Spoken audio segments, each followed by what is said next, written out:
जय जय श्री राम, हर हर महादेव।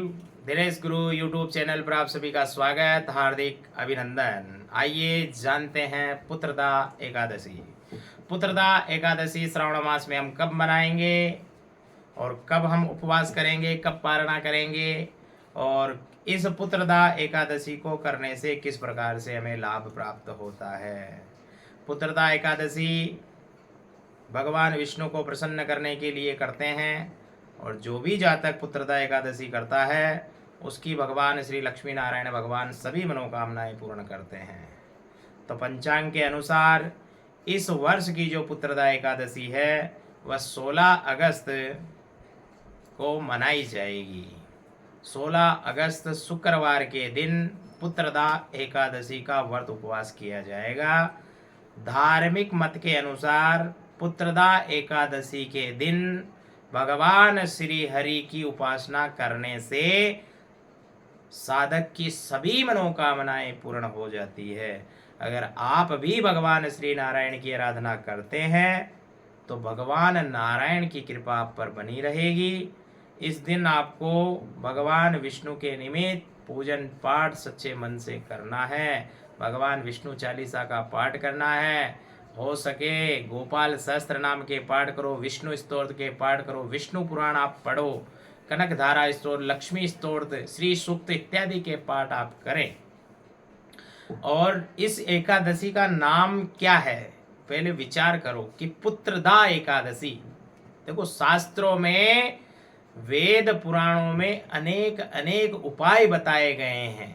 हमारे सत्य सनातन धर्म में ऐसे ऐसे उपाय है कि मानो जिन जातकों को पुत्र नहीं हो रहा है या कन्या ही कन्या हो रही है मान लो, तो इसलिए इस एकादशी का नाम ही देखो पुत्रदा एकादशी है। तो जो पुत्र की कामना करते हैं कि हमारे घर में भी भगवान की कृपा से बाल गोपाल आना चाहिए, हमारे घर में पुत्र होना चाहिए, तो उन जातकों को अपनी अर्धांगिनी यानी अपनी पत्नी के सहित जोड़े सहित ये पुत्रदा एकादशी का उपवास करना चाहिए। और पुत्रदा एकादशी का उपवास करे, गोपाल सहस्त्र नाम का पाठ करे। और जो जातक सच्चे मन से पवित्र हृदय से गोविंद का स्मरण करता है, नारायण का स्मरण करता है, तो ये पुत्रदा एकादशी का फल जो है उनके घर में किसी ना किसी रूप में प्रकट हो जाता है। शास्त्र कहता है कि सच्चे मन से किया हुआ कोई भी कार्य निष्फल नहीं हो सकता है।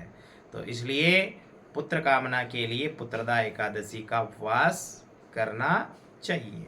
जो भी करता है भगवान नारायण उसकी सबकी मनोकामनाएं पूरी करते हैं। तो सनातन धर्म में एकादशी तिथि का तो वैसे भी बड़ा महत्व है, क्योंकि तिथियों में एकादशी और नदियों में गंगा, मंत्रों में गायत्री, यानी मंत्रों में गायत्री है, नदियों में गंगा है और तिथियों में एकादशी है। ये सबसे बड़ी है। ये अपनी आत्मा को परमात्मा से मिलाने का कार्य करती है। इसलिए प्रत्येक जातक को एकादशी का व्रत उपवास करना चाहिए। निराहार रहे, अन्न का परित्याग कर दे। में बहुत से लोग कहते चावल नहीं खाना चाहिए महाराज। चावल नहीं खाना चाहिए वो बात आपकी सत्य है, पर चावल ही नहीं खाना चाहिए। बहुत से घरों में महाराज चावल नहीं खाना चाहिए, गेहूं की रोटी खा रहे हैं, तो उससे क्या मतलब रहा। फिर आप चावल भी खा सकते हो, गेहूं खाने वाला चावल भी खाए। कहने का तात्पर्य यह है कि अन्न 3 प्रकार का होता है ना, अन्न 3 प्रकार का है, उसमें फर्स्ट नंबर पर चावल आता है।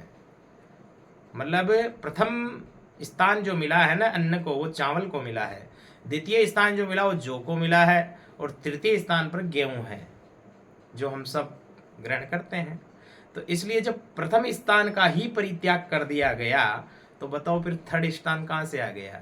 तो जब चावल ही निषिद्ध है तो फिर गेहूं का भक्षण क्यों करें।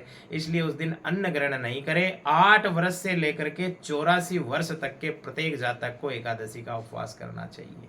श्री हरि का नाम लेना चाहिए, अपनी वाणी को पवित्र करना चाहिए, अपनी काया को पवित्र करना चाहिए। पूजा पाठ भगवान लक्ष्मी नारायण की आराधना करें।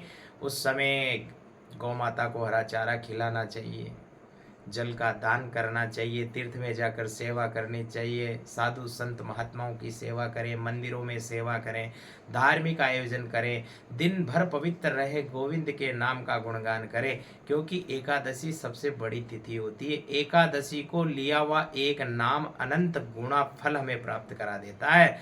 इसलिए एकादशी को भगवान श्री नारायण का स्मरण करना चाहिए। हर हर महादेव, जय जय श्री राम, जय जय श्री सीताराम। आप सभी को पुत्रदा एकादशी की हार्दिक शुभकामनाएं।